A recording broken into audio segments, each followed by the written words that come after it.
आप सबका स्वागत है साथियों। आज बजट सत्र के प्रारंभ में मैं समृद्धि की देवी मां लक्ष्मी को प्रणाम करता हूं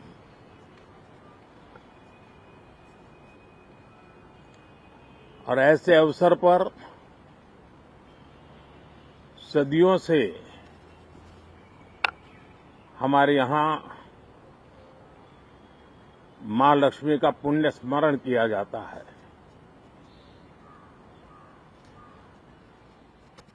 सिद्धि बुद्धि प्रदे देवी, सिद्धि बुद्धि प्रदे देवी, भुक्ति मुक्ति प्रदायिनी, भुक्ति मुक्ति प्रदायिनी, मंत्र मूर्ते सदा देवी, मंत्र मूर्ते सदा देवी, महालक्ष्मी नमोस्तुते, महालक्ष्मी नमोस्तुते। मां लक्ष्मी हमें सिद्धि और विवेक देती है, समृद्धि और कल्याण भी देती है। मैं मां लक्ष्मी से प्रार्थना करता हूं कि देश के हर गरीब एवं मध्यम वर्ग समुदाय पर मां लक्ष्मी की विशेष कृपा रहे। साथियों, हमारे गणतंत्र के 75 वर्ष पूरे हुए हैं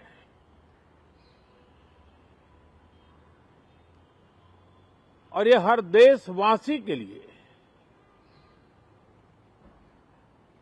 सर्वाधिक गौरवपूर्ण है और विश्व के लोकतांत्रिक जगत के लिए भी भारत का ये सामर्थ्य अपनी एक विशेष स्थान बनाता है। साथियों, ये देश की जनता ने मुझे तीसरी बार ये दायित्व दिया है और इस तीसरे कार्यकाल का ये पहला पूर्ण बजट है।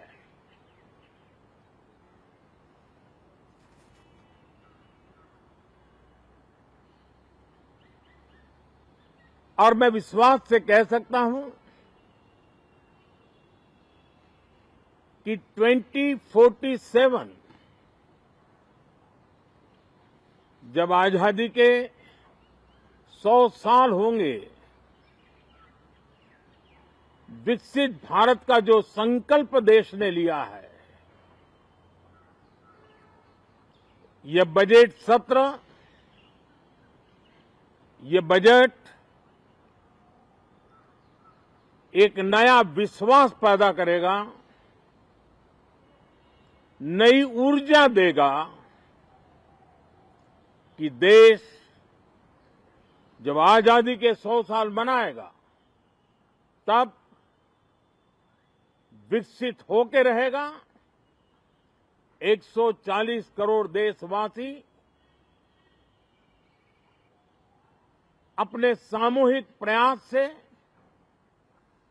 इस संकल्प को परिपूर्ण करेंगे। तीसरे टर्म में हम मिशन मोड में देश को सर्वांगीण विकास की दिशा में,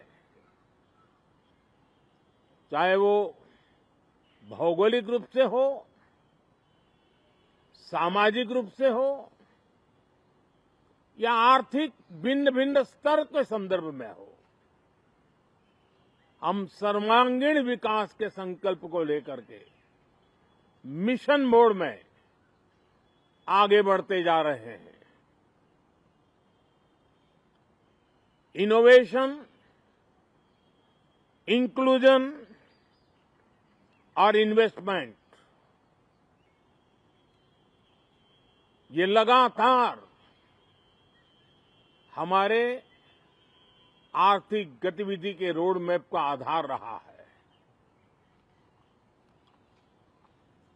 इस सत्र में हमेशा की तरह कई ऐतिहासिक बिल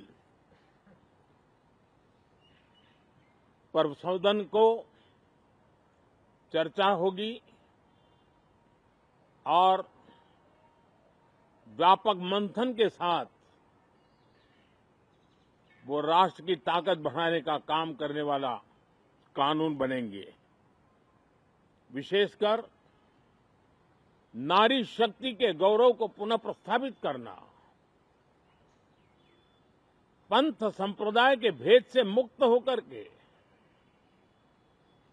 हर नारी को सम्मानपूर्ण जीवन मिले, उसको भी समान अधिकार मिले, उस दिशा में इस सत्र में कई महत्वपूर्ण निर्णय लिए जाएंगे। Reform, perform and transform. जब विकास की तेज गति को प्राप्त करना होता है तो सबसे ज्यादा बल रिफॉर्म पर रहता है। राज्य और केंद्र सरकार ने मिलकर के परफॉर्म करना होता है और जन भागीदारी से हम ट्रांसफॉर्मेशन देख सकते हैं। हमारा युवा देश है, युवा शक्ति है और आज जो 20-25 साल की आयु के नौजवान हैं, जब वो 45-50 साल के होंगे तब वो विकसित भारत का सबसे बड़े बेनिफिशियरी होने वाले हैं। उम्र के उस पड़ाव पे होंगे, नीति निर्धारण की व्यवस्थाओं में उस जगह पे बैठे होंगे कि वे गर्व के साथ आजादी के बाद जो शताब्दी शुरू होगी, एक विकसित भारत के साथ आगे बढ़ेंगे। और इसलिए ये विकसित भारत के संकल्प की पूर्ति का प्रयास, ये अथाग मेहनत आज जो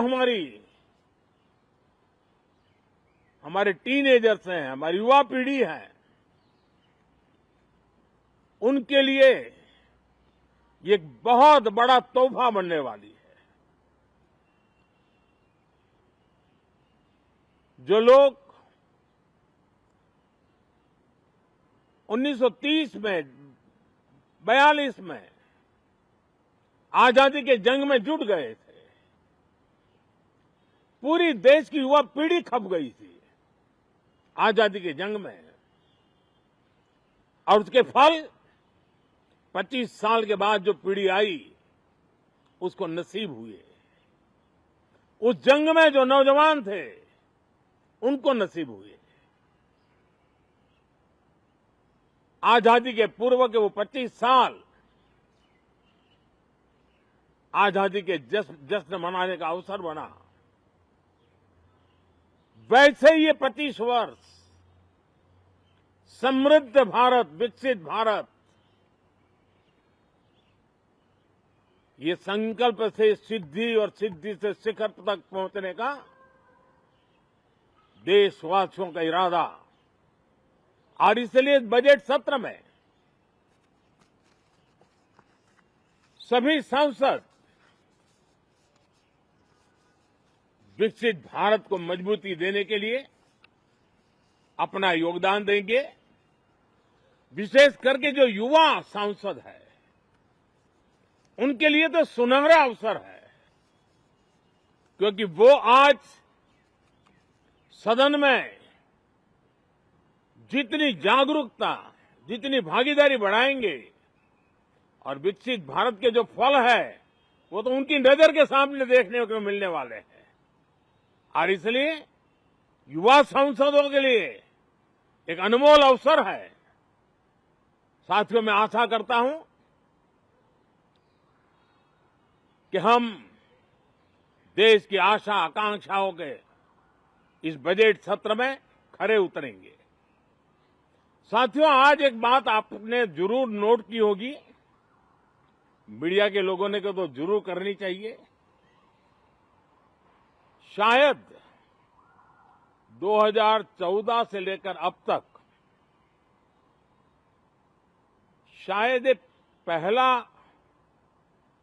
पार्लियामेंट का सत्र है कि जिसके एक दो दिन पहले कोई विदेशी चिंगारी नहीं प्रगटी है, विदेश में से आग लगाने की कोशिश रही हुई है।